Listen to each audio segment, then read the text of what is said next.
umano'y secret door ni Quiboloy sa Cathedral at secret chambers sa JMC, pinabulaanan ng KOJC members.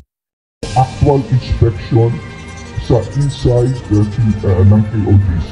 Ito yung mga ilang kwartong pinasok po nila. Ayan po si General Victoria ang namumula po rito. Ito yung cathedral. Pagbukas mo sa rito, this is called the secret door. At dito ka ngayon papasok sa kwarto dito. Ngayon natin ang kwarto ni Pastor Quiboloy. Bumubukas po ito. Bumubukas ito. Yan, bumubukas itong secret door na ito. Pinasinungalingan ng kampo ng Kingdom of Jesus Christ ang ulat sa umano'y mga sikretong lagusan sa cathedral na sinasabing nadiskubre ng mga autoridad sa kanilang compound sa Davao City. Sinabi rin ng grupo na hindi secret chambers ang mga nakitang kwarto sa building ng Jose Maria College o JMC.